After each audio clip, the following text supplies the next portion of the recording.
for our webinar on a snapshot of sex in Australia with Patricia Weerakoon and her son Kamal.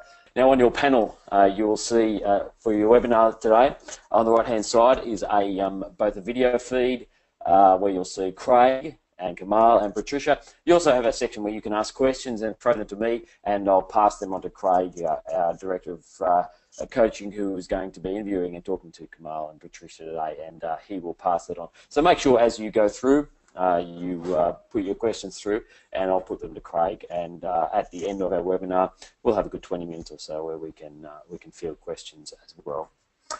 We are very privileged to have with us today Dr. Patricia Weerakoon, who's an internationally recognised sexologist, and her son Kamal Weerakoon, who's a youth and young adults pastor at Epping Presbyterian Church. And interviewing them today, you'll know a familiar face. It's Craig Tucker, our Director of Coaching at Geneva Push.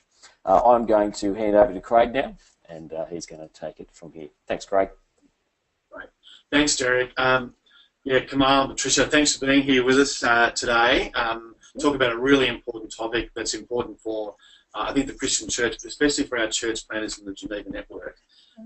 Just to sort of kick things off, Patricia, do you want to tell us how did a young girl from Sri Lanka end up being a leading expert in Australia on sex and leading a sexual health unit at the University of Sydney? Well, very briefly, I was born in the tea plantations of Sri Lanka, so I was definitely not brought up to be a sexologist, brought up to go into an arranged marriage, but I was a rebel from the day I was born. So I went into medical school and did my medical degree, and then did my postgraduate study in Hawaii. I was teaching at the medical school in Sri Lanka. In Hawaii, that's where I got into sex. It's a good place to get into sex. After I was already 3 years old. So I knew a little bit. But anyway, and then there I was worshipping in a wonderful Baptist church. So I was able to, I was studying sex and the culture and the science, as well as with a wonderful minister doing Bible study on sex, and brought my twin passions of sex and God together. Went back to Sri Lanka. 6 years, I was the only sex therapist in the country. That was busy. And then we moved here to Australia 27, 28 years ago. For 24 years, I was I was lecturer at the University of Sydney, and for 8 years I was director of a graduate program in sexual health. How did I get into that at uni? Just, sex is so important, and I thought somebody needs to do it. Why not a Christian? So.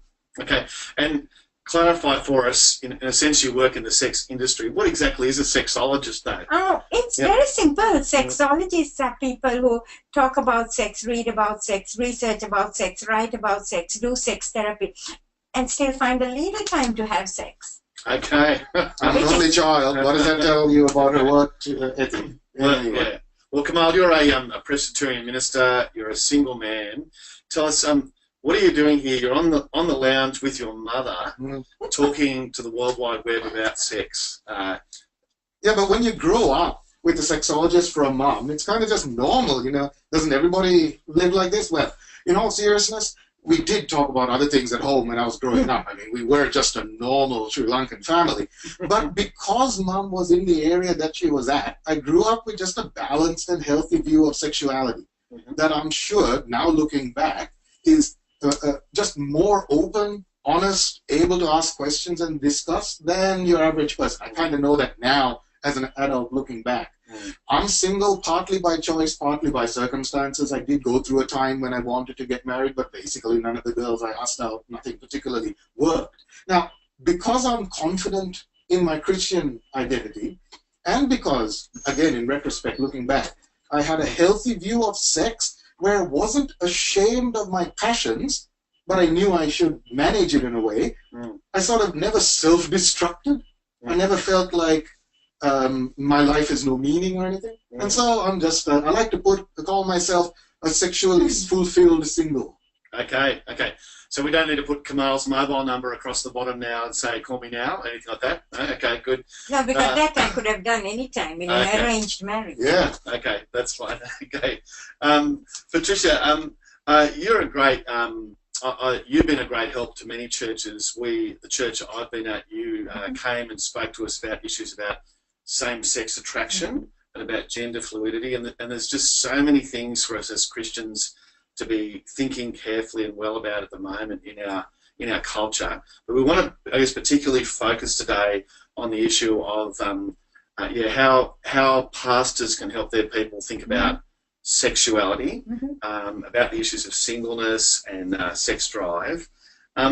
So just to kick off, what are some of the particular trends you see in our attitudes to sex and sexual behaviour in Australia, in our culture?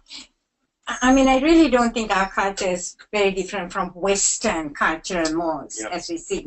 So, like, there are three, as I see, sort of lenses that we need to understand as church people at church. Firstly, is like today, we very much want to look at science, and we want to look at what's the brain doing, what's hormones, everything needs a lot of people want to look at it through that lens of science, and therefore say, this is how things are. That's all science can tell you. This is what the brain wiring is like. This is what, your hormones are like. This is what the chemistry, this is what your genetics. And if that is your dominant lens, you say things like, my genes made me do it. I am made this way. And like, Kamal, what is the word you say, biological determinism? Yeah, that's right. Yes, biological determinism. I know these things. I learned something from my son. And so that's the sense of science. And so whether it be gender or whether it be desire or falling in love or intimacy, and I'll just quickly come to that in a moment. But when we come to culture, our culture is not much different from the sort of dominant Western culture. And recently, as we were discussing, there's a Barna report from US. And there they say things like, when they asked a series of statements, like 76% of Christians agreed that the best way to find yourself is by looking within yourself. And a number of, like for instance, to be fulfilled in life, you should pursue the things you desire most. And 72% of Christians say yes. And any kind of sexual expression between two consenting adults is acceptable. Over 40% of Christians agree. And so there is this sort of self-fulfillment morality. It's like, and if that is your lens, you would say something like, my body, my choice, I can do what I want, and I can even do what I want to my body. Now you're not talking about the science lens, you're talking about the culture. Culture. My body, and what we are hearing, and I keep, hearing all the time because I keep disagreeing with people, is that if you don't agree with what I'm doing and affirm what I'm doing, then you are evil and you hate me. So if you don't agree and affirm, you hate me. And so what this cultural model has done is make the science to be determined. That's what I mean by all that fancy language of biological determinism. Thank you, I understand that. Yes, what that means is, if I've just been given these desires, and we would agree as Christians, God created us with certain desires, but then I have to fulfill my desires or else you're starving me. But then, darling, what is a desire? Like science, I'm sorry, I do call him darling, it's a son, but darling, So a desire as the chemistry in the brain is a want. It's testosterone driven in men and women. For men have about 20 times more, so that kind of explains some things. But the point is, all it says is, I want, but our culture makes it a need. And it's like, if I don't have sex, I am not fulfilled. So for you as a single, you're totally unfulfilled. Well, that's what I have to be repressed. And I must be fooling myself that I'm happy. Something must be wrong with me. That's the message the culture gives. That's the message the culture gives. And so that is what, as a church, we have to deal with, not just with like old singles like him, but teens. Because they cannot even comprehend how you can live without sex. I mean, I would talk, like 45 minutes, and then I have these kids coming and saying, but are you sure you don't, you can live without sex? So it'd be good to talk about how we can help people and what we should be saying to people in our churches on those issues to help them. How is that not working for our culture? That attitude, that view, that that self-expression and my desires is my ultimate moral point. How's that not working for us or working for us? We've only just got to look at our culture. I mean, so I can do whatever I want, so therefore my identity is what I want to make it. I put it out there, you know, on Facebook, on whatever, you know, teenagers. Then, of course, you have all the problems that teens are going through, all the depression, all the cyberbullying, all the identity based on getting yourself out there, and the depression and the self-harm. We're seeing the results. I mean, we are seeing an increase of teenagers, girls and boys, going in for plastic surgery, 13-year-olds, not just for breast surgery, but even for genital surgery, because they want to look like porn stars. Yeah. And this is the result that we are seeing. And what's the impact on marriage, on the experience of marriage? Well, that even takes it further, because we look at, you know, we talk of desire, we talk of falling in love. You see, again, the chemistry of love, and this is something I really love, because it's driven by a hormone called dopamine. I mean, you remember when you fell in love, it's a dopey feeling, and it's driven by dopamine. But you see, it's a strong emotion. Now, in our culture, an emotion has to be expressed. And therefore, if you feel the emotion of being in love, you have to make love. You have to consummate it by having sex. And so, especially young people, I love you. The emotion, the chemistry says, I'm focused on you and you have become special to me. Chemistry. Yeah. Beautifully fits in congruence with God's word. But the worldview is, you are important because of what you do for me. And we've talked about And so there is this self-focus with an inability to think in terms of, I want to live for the other. I want to live for you. And so what the culture has done is make everything about self-satisfaction and self-pleasure. And when you stop doing it for me, baby, well, I have to be true to myself. In more traditional cultures, where I grew up in Sri Lanka till I was 13, and when we came here, so I came with a sort of traditional culture as well as Christian culture, which is, we just take for granted that there's a world outside of ourselves, and that you've got to be loyal when you make promises, and there are people in your family that you have obligations to, even if you're not Christian. A more traditional cultural model like that just has a category for, just because it feels good, you don't have to do it. You see how that is not even the model we operate on here. But we may find, just by the way, we may find now as we deal with people who are more internationally influenced, immigrants and children of immigrants and so on, we may actually find elements of traditional values, traditional thinking about sexuality, which we can work with and say, look, Christianity actually affirms that more noble, community-oriented, loyalty-oriented way of thinking about relationships. And that might be a wonderful thing. And we need to be very clear that, you know, falling in love is an emotion, but loving is an action. As you were saying, it's that other focused action. And we as churches need to be unashamedly talking about, you know, the model. I mean, as you would be talking about Christ and the church, and, you know. And it's the gospel itself. Like the whole gospel, and that is love. Christ died for his enemies. How much more outward-oriented can you get?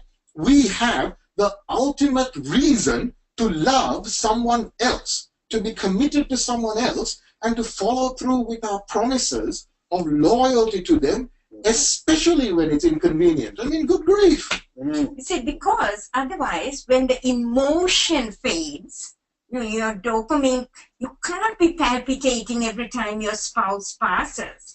I mean, I'm 43 years married. If I palpitated every time my husband passes, I'll be increasing my high blood pressure medication every other day. So it doesn't happen. After that, the loving actions actually bring back the loving feelings. And we need to be unashamed in talking about these things in our churches.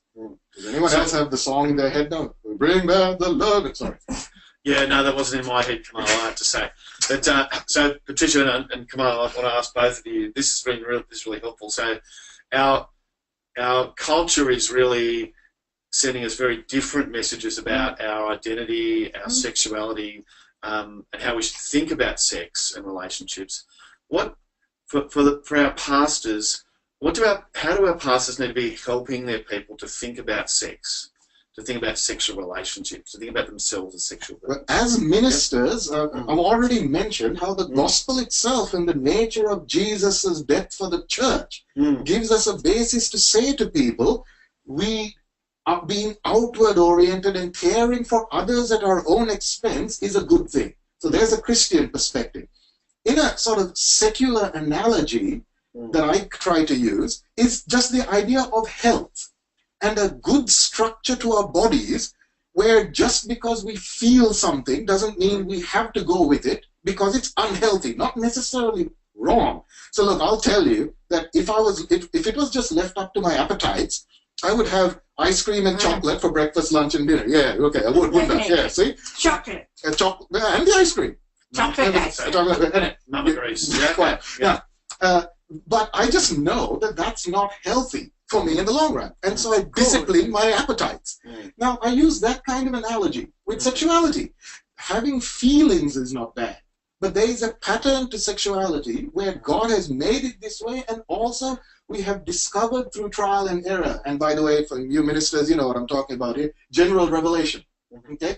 Just the way traditional cultures have operated with sexuality, living with one person, you know, two people of opposite sexes, opposite genders, living together and bringing up the children, has been shown to be the best way for families and societies to live. And it's not supported by science. So, yeah, now, clearly supported by exactly. So both the sort of general revelation and the theology, the evangelical theology, point to the goodness of that promise and structured sexual living. Now, you can still grieve the fact that you can't get what you want. I grieve every time I pass the bakery with donuts. But if you just get used to that, it's genuinely not such a big sacrifice, because you are convinced that the way God has told you to live is actually good and healthy. And so you recognize that those appetites are just not oriented in a healthy direction, and you get used to not feeding them all the time. That way, when you do feed them, so if and when someone does get married, you enjoy healthy sexuality, you praise God for your partner, you live for each other. Even non-Christians should see that that's a good recipe for lifelong companionship, a good relationship where you're caring and being courteous and accommodating for each other, as opposed to have it my way. If I don't have it my way, I'm going to fight with you. Well, how tragic and pathetic is that? But I think we also need to tell churches and leaders that there are some specific issues in our culture and our lives today. And one of the big ones, of course, is pornography. Yeah. Because today, the average age of porn exposure is 9. We used to say 11, but I was just reading some statistics yesterday that are talking that it's 9. Wow. And this is primary school. Our kids are being exposed to pornography. I mean, 100% of young men today have been exposed. I'm not saying they're compulsive users, but have been exposed. Young girls are saying things to me that boyfriends ask them to do things that I can't even mention on a webinar. Sure. I mean, this is the way it is in our life today. So churches have to be so aware of that. And our leaders need to be prepared, not just to deal with it in their congregation, but also to understand that it's a temptation for them. Because I've spoken to so many like theological college students and young ministers, for whom and older ministers, who are struggling with it for themselves, to set those parameters of keeping themselves safe there. And so porn is one. The other big issue, which we have to face, which we probably don't have any time today to deal with, is the whole issue of the gender. The gender issue, which is a huge thing. But it's going to be that real tipping point for the church that we have to deal with. If I can just mention the whole porn thing, and ministers, guys, you know exactly what I mean here. When ministry is difficult, in the context where we feel like no one appreciates us, no one loves us, and especially when wives are busy with kids and we're just not getting sex. The fact is, orgasms feel good. You get is it a dopamine rush to the dopamine, oxytocin. Oxytocin hit? It makes us feel good. And so looking at pornography, masturbating, and you just feel good about yourself. Instant. Exactly. And instant when you want it. Exactly. We're and free. And we're in control, which in ministry, especially in church planting, nobody cares about us. Everyone thinks we're a big fool, and we are the scum of the earth. I wonder. I think that's a really important thing for, particularly the church planting space here. One of the great things for church planters to deal with is the uncertainty. Everything's uncertain. Their great desire is to want to control things. So if I have the right plan and the right strategy, I can control whether people come. Where the reality is God's in control and I'm not, and church planting is often a humbling experience one way or another with that. And look, and it's something that our church planters need to learn. Because if church goes well and they think they're in control, they become proud. And if church goes poorly and they think they're in control, then they just see themselves as it's all my fault and I'm the absolute failure. So control's a big issue. So what I'm hearing from you is that a temptation for pornography is not just about how much sex I'm getting. I'm not getting enough sex, and so pornography is more tempting. But when I don't feel in control, that's one of the reasons. Yeah. But basically, you see, our brains, God has given us sexual desire. I mean, you remember Adam, Eve, when he saw Eve, the excitement. It was desire. So we don't, as Christians... Desire is good. Yeah, we don't want to talk about sex like sex is a problem or a bad thing. Desire is a good thing. And God gives us the circuits, the dopamine, the oxytocin. The pornography short circuits the personal nature of it. This is just in terms of pastoring and an attitude to pornography and sex. What drives me up the wall most about pornography is how it corrupts good things. Beauty is good. You're supposed to be. Bodies are beautiful. And especially us men who are more visual, we're supposed to be turned on by beautiful female bodies. That's not bad. But it hijacks it. It hijacks the personal relationship. And also by a super stimulation. Yep. You see, no regular sex gives you that super stimulation. And also the fact that it is misogynistic and presents it as something that is deviant and takes, really violent towards women. Tell me about the misogyny. Yeah, because I think it's something like 80% of pornography portrays, violence against women and portrays women as enjoying it. Okay. I mean, 50 Shades of Grey, that's nothing now compared to what you see out there. So the reality is, by providing that sort of super flooding, it really rewires your brain to accept pornography as normal. And then it numbs your circuits. So you need more and more stimulus. And after a while, science tells us that it actually shrinks your control part of your brain. So you feel not in control. Because you aren't in control, in a sense, because your brain, that part is shrunk. I mean, and I feel guilty, I'm ashamed, but I can't help myself. And that's proper addiction, isn't it? Well, you're bordering on addiction there.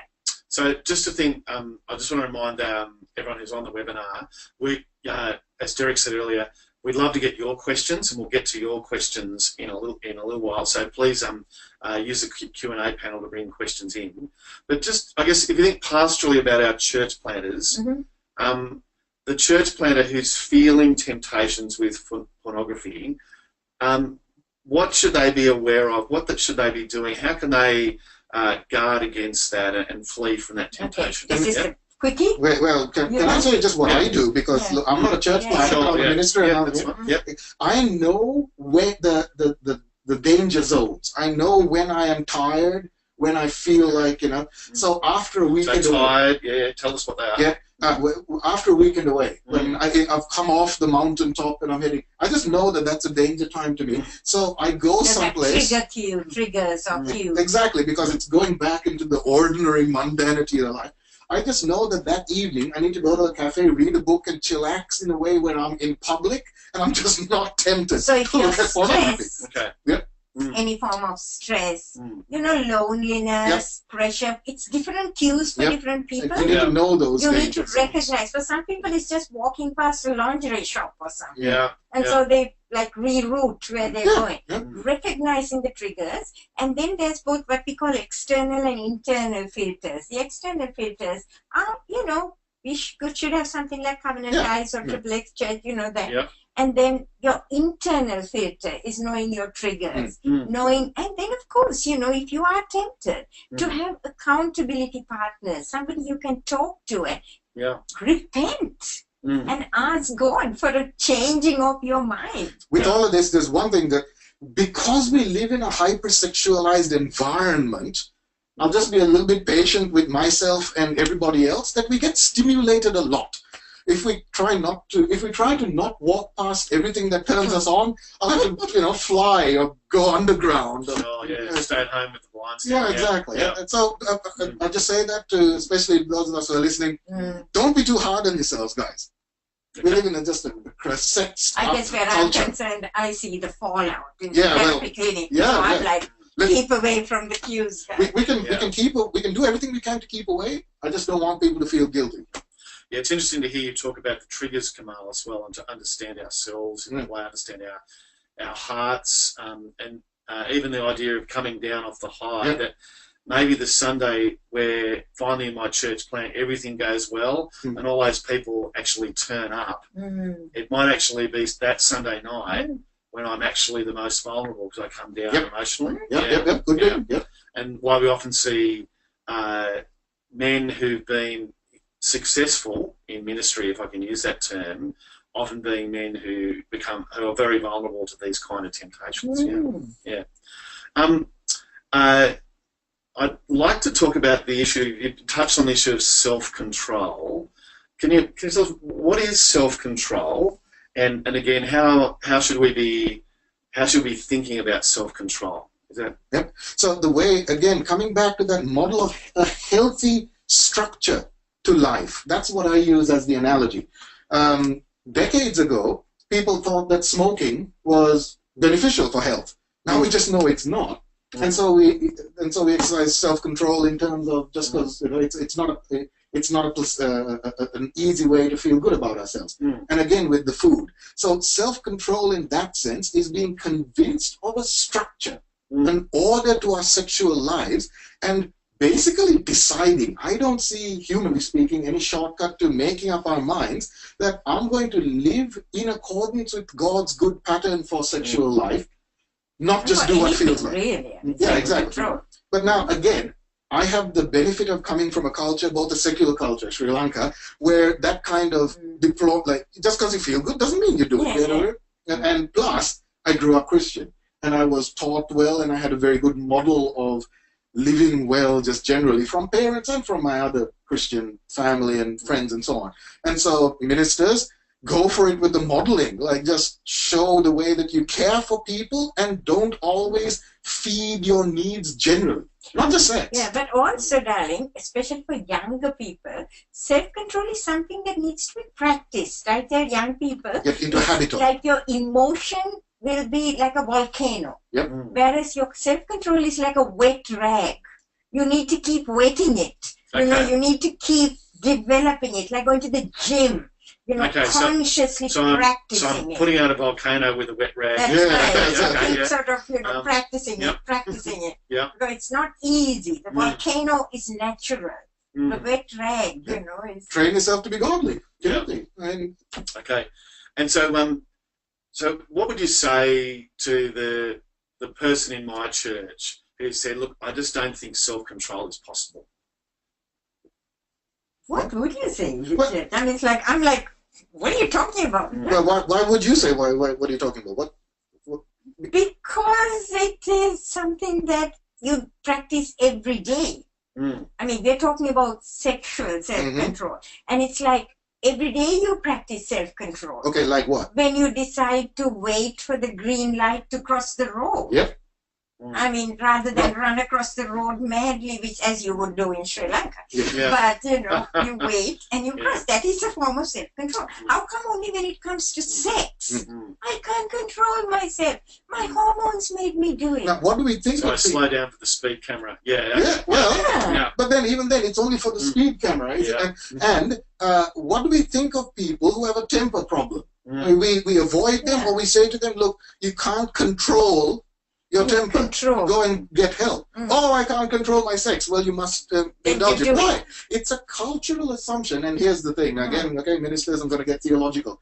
We have changed our understanding of human being from Homo sapiens, wise man, to Homo sexualis, sexual man. I don't mean homosexual, but we just take for granted, this is that cultural lens again, we take for granted that at the absolute core of human being is sexual drive, and therefore I have to. And you can't live. I can't live without. So it. therefore, self-control is not possible. Now, if we are convinced that sex is good, healthy, and normal in that sense, part of human being, but with a pattern to life. Now, the way that I think of it is, it's not that we are asexual just because they're single. I'll tell you, I'm totally not asexual if you part the double negative, okay, even though I'm single. Yeah. But I am convinced that I'm a relational being. God created us in his image as homo relationalis. That's the way that I like to think of it. And so, if I ever do get married, then there'll be a healthy relationship where I serve the other person with my sexuality. And until then, I reserve it from there, and there is a grief. Now, for me, it's not that much. I'll just tell you honestly, I'm not such a big deal because I've trained myself in that. But for other people, I know there is a genuine loss. Now, I respect that. I acknowledge that loss. But it's the kind of loss, perhaps, that we can think in terms of fasting. Again, using the food analogy. And again, or a diet. Yeah, but also the fact that, friends, I mean, some people think it sounds trite, but the reality is that friendship, walking with another is so important. And I don't know how well we do it as churches. Yeah. But it's so important. Now, I mean, I have a but what's friendship got to do with sexual self-control? Would you fall in love with a friend? Yeah, there is a love. Okay, It is love. so you're saying that it's possible to love and support and care for people without necessarily being sexy with them and being sexual.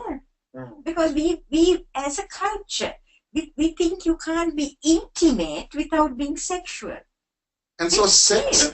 Tell me more about that, Patricia. Yeah, because how do I be intimate without being sexual? You can be intimate, like besties, best friends, but not be sexual, as in physical intimacy.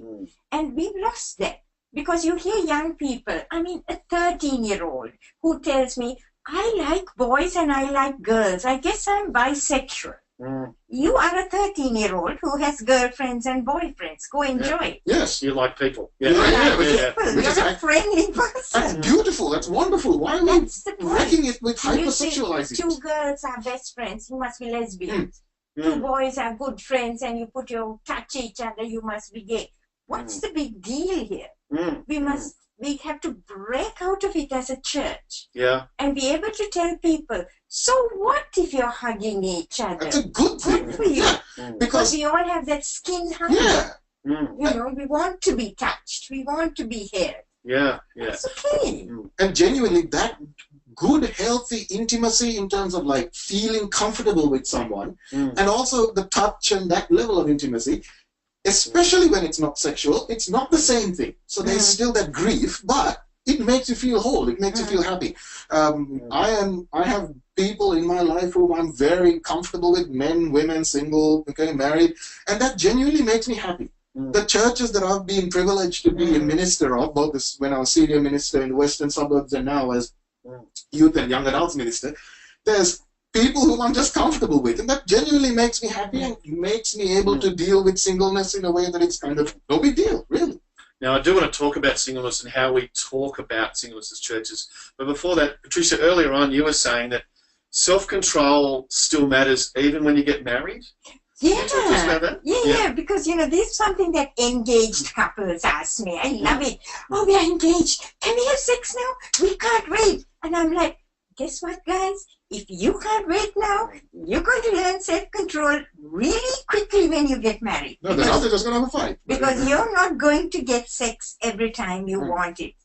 Go ask your married friends how often, how frequently they have sex. 50% of their married life, 25, 10, 5 and dropping of their life, they have sex. So the reality is that self-control, where sex is concerned, or anything, but particularly sexual urges, is very much about, a couple looking at each other and saying, what can I do for you? And so when it's other-oriented, you find the right place and the right time for the best sex for life. But that sure won't be all the time when you want it.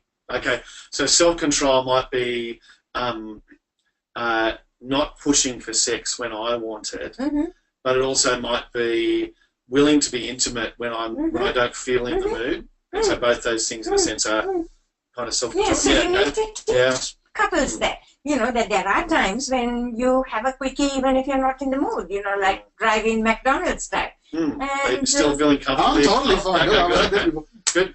But look, we've got biblical resources. They're one flesh. And I mean, maybe this is because I'm the single guy, but I'm just optimistic that if married couples talk about it, that it's not going to be quite so, oh, okay, fine, we'll just have it because... Communication. And 1 Corinthians 7, which we think is about singleness, but the first, I think it's the first 6 verses, husband's body belongs to the wife, and so on, where you think about the other person and make it a bit of something special that both of you celebrate. And take the time to plan it and talk about it. I mean, as the single guy, that sounds more fun if I ever do get married. Okay. And Patricia, how would our pastors talk to married couples in their congregation about that communication? So I assume there are good and bad ways to communicate, and couples maybe aren't actually communicating and talking about sex. How should they start, and what's important in how they do that communication? Well, it's always about, we come back right to first principles. It's about asking and caring for what the other person, it's the other-oriented. So understanding the other person? Understanding. However, at the expense of sounding like a sales gig, we did write the book for that. The Best Sex for Life. The Best Sex for Life basically goes through all those steps of communication and what we call sensuality rather than sexuality in marriage. That sometimes there's time to take an intercourse holiday and just enjoy your body as a couple. And so we discuss all that in the book. So I know ministers now who say they love the book because when engaged couples, they just say, read the book and then ask the questions. Okay, so the book's a good thing and you've given us a couple of points there. And just by the way, a quick comment on the cultural lens again. You see how even in marriages, genital sexual activity has become everything? People like intimacy.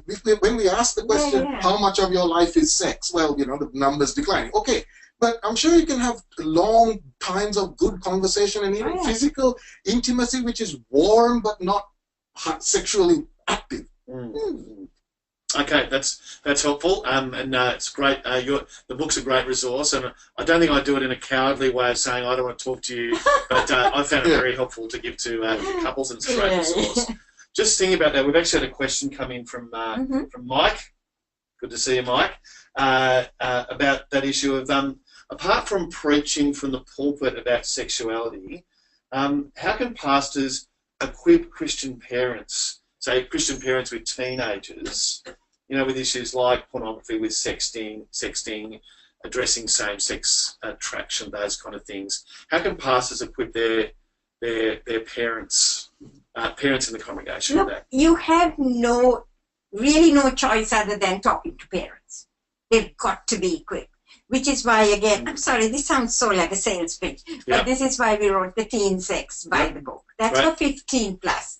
I don't know whether you know, but we have a second edition, which has just come out 2 months ago, which we have updated the gender and the pornography and the cyber sex part, because things are changing. And so that's a great resource. And I have a lot of teenagers saying, interestingly, thank you for giving us a language by reading that book. So should parents read the book and then talk to their kids? Or should they say, I bought this for you. Go read it. Read the book.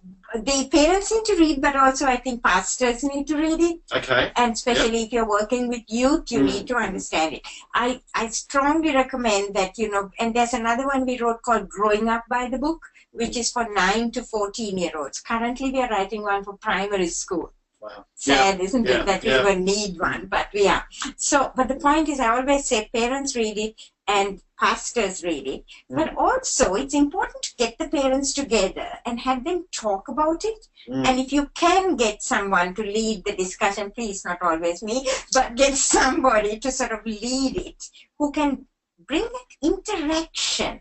Because it's amazing how parents can share with each other, like this is what I do, and someone said this is what I do, and there's a lot of sharing that can go on. So there are various models. One of the models that I find really works is I get the teens and the parents, and we get the teenagers or the pre-teens, whatever age. I mean, I even talk to like 10, 11-year-olds. The kids to sit in front and the parents at the back. So we do the talk like for both, and then the kids go away either with their youth leaders or to debrief, and the parents and I do a sort of a Q&A. Okay. And so you'll talk to the kids with the parents listening, correct. And you talk to the parents with the kids listening. No, kids go off with their youth leaders, and they debrief, and they come back with key questions. Wow. And the parents go, "Oh, children asked that question?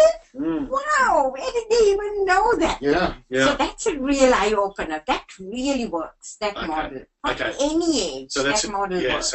So with pastors, So Kathy and I actually found that when the time came for us to talk to our kids about sex, we read and reread some resources, and it got us talking about our sex life as well. We actually had conversations that were probably overdue. So parents read the book, possibly talk together if they're got that situation, and then and then to talk to their kids, and the book's helpful. So many things, you've got to be the role model. You've got to, you've got never to underestimate intimacy. As ministers. Never underestimate your power as role models. And parents. I'm talking to the ministers who are listening here, and also just the question was about apart from preaching. I totally get that. But in your preaching, and it's not just preaching on sex, set the atmosphere in your church where people can talk about their failures and talk about how they're doing their best to live for Jesus, but it's not working. Help. That's important, isn't it? That grace that says, look, you may do the best you can, but your son might be watching porn, or your daughter might have sex. So you're not a failure. You've done all you can, and just puncture that nice, clean Christian with it all together kind of thing. And we do sometimes fail, but we've got a God who forgives us, and need to be a community. And that's important, so important for the kids to know too. Being oriented towards wanting to live for Jesus, that's the work of the Spirit. Praise God. He will slowly bring forth His fruit. We feel like we're wrestling with the flesh all of the time. Now, we've got some good questions coming in, but I want to make sure, with the time we've got left, we talk about singleness. And so, Kamal, maybe first, I don't know, Mark Driscoll came out a few years ago, and he seemed to say to us, look, there's a silver bullet for your sexual desires, just get married and they'll fix it. Yeah, well. And that says something about marriage that I think we've already heard is unhelpful, but also says something about singleness. What are helpful and unhelpful ways for pastors to address the issue of singleness? I've already mentioned how the passions, the feelings are not bad. And so affirming what I just mentioned when it talks about pornography.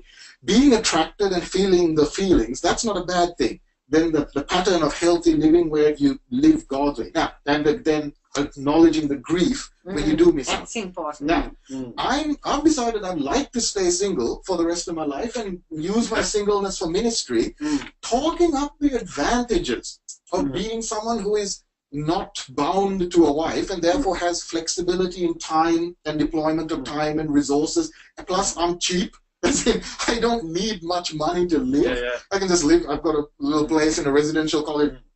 I don't need to worry about children's fees. I was able to go to the western suburbs and care for a church that had been kicked by a minister who fell into sexual sin in the past because they could only afford a part-time salary. I'm like, yeah, that's fine. The house was humble, not really good enough for a married family with little children. I'm like, wow, it's got air conditioning, luxury. So single people are useful for the kingdom, and we can play a vital role in churches. So just tracking that. So, yeah, so I grew up, the heroes I grew up with as a young Christian were Dick Lucas, John Stein, single men. But we often, John Chapman, but we often we don't hear singleness talked up that way as much anymore. But on the side of our sexuality, so it's just saying it's not bad, but you don't have to feed it. I can't see any way around that. And genuinely, if someone is that yearning for sexuality, and then yes, seek marriage because marriage is good. Don't seek marriage just for sex.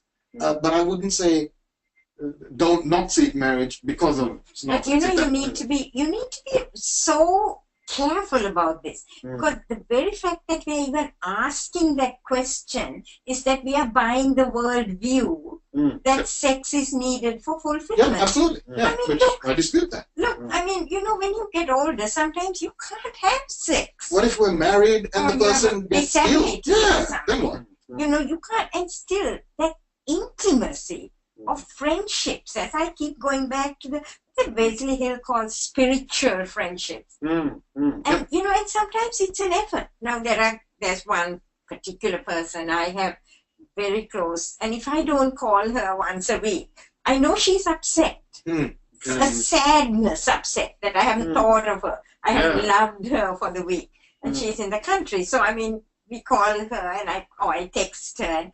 It's that making an effort to be a spiritual friend to another. I mean, we're going to spend eternity together.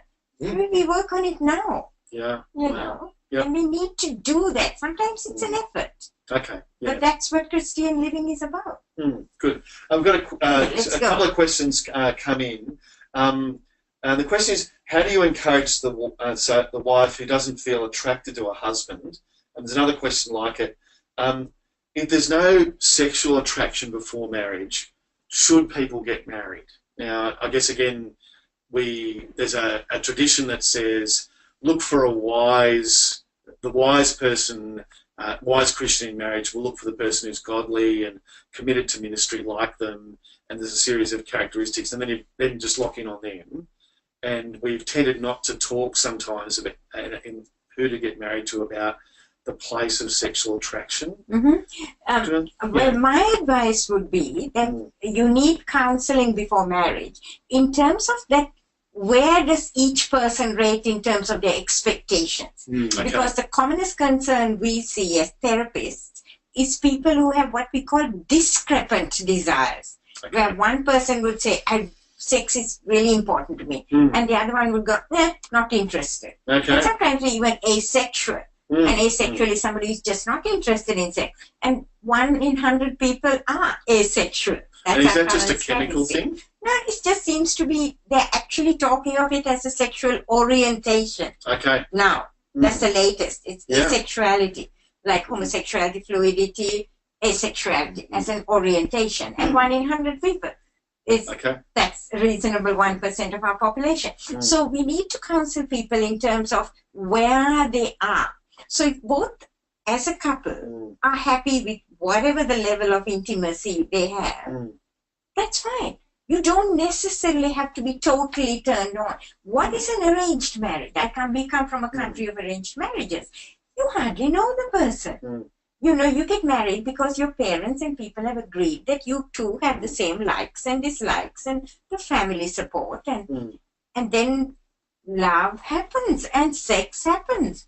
And we have so many couples, Kamal knows, who are married now 30, 40 years and children are totally happy. And these are Christian families where the kids are just level-headed Christian children growing up and not doing anything dramatic, but just trusting Jesus. And no, but arranged marriage. Arranged marriage. They come from families where the families are exactly. And you see, because you get the commitment, you get the bonding, because when you're intimate, you bond, and then the dopamine love happens, or it doesn't happen. So it depends on the couple. Yeah. Okay. So what I'm hearing you say there is, for the couple approaching marriage, perhaps, is to understand themselves and to understand each other and to speak about those things, and that if their desires and perhaps their expectations are different, they can still make marriage work. Communication. Yeah. Communication and compromise. I love the C's. I say communication, compromise, and then counseling if you need it. But communication and compromise. Sometimes you compromise. You're never going to get exactly what you want in life. I mean, that's the reality. So you learn to compromise and you learn to live. But there was the other one about what if you're not attracted. You see, again, even in marriage, we put this big emphasis on sex. I mean, on genital sex. For goodness sake, what proportion of your body is genital? Never mind what percentage of time you spend. I tell people, take your clothes off and stand in front of a mirror and try and figure out what proportion of your body is genital. Very little. Turn around, nothing. We've probably got people on the webinar just doing that right now. So in our book, The Best Sex for Life, we have what we call sensuality activities, which says, can you just learn to enjoy just holding each other and just enjoy just being together? Like go back to when you first started dating and just let that feeling of togetherness lead or not lead to sex. But learn to be intimate. Learn to enjoy each other's company. And sex may or may not happen. Yeah, and certainly, just my own experience, even if your expectations and desires are pretty aligned at the beginning, as the decades go on, you're in different places at different stages. Sorry, all right. Babies, pregnancies, work. Is that why you only ever had me and I don't have any brothers and sisters? Okay. Well, we're just about out of time. In fact, we are out of time. What do you know? So, sorry for people we didn't get to your questions, but so Patricia... Have we put any online, answers, if there are anything really... We could definitely do that. And just again, there's so much we could have talked about in other areas as well. You're doing a podcast next week with CPX, I think, Patricia, on gender fluidity. And that would be, again, a really important thing for pastors to think about. Mainly transgender and, that issue. Yeah, okay. How about a pray, and then we'll I'll hand back to Derek. Let's pray. Heavenly Father, we thank you for your great gift of sex. We thank you that you have made us as relational beings, and you've given us sexuality as an important way to express that, to care and love others. Father, we pray about the issues of self-control. We think of the people in our congregations where self-control sexually is a real matter of struggle at this time. And we think of the pastors of churches where in the emotional ups and downs, the feelings of emptiness that come in ministry, self-control and the issues of pornography are real issues for them. Father, we pray that in the gospel, in knowing your love and acceptance, we would find the resources to think differently about ourselves, to think differently about our sexuality. Father, we thank you for this time and the wisdom of Kamal and Patricia. We pray these things in Jesus' name. Amen. Amen. So, Derek, back to you. Thanks, Scott. Thanks, Kamal. Thanks, Patricia. Really encouraging, helpful stuff. Just want to encourage you to have a look at the material some of the material that was mentioned. You can see that on your screen. Growing Up by the book, Teen Sex by the book, The Best Sex for Life, and some of Patricia's writing, Empire's Child. You can find that on her website and links to that on her website there.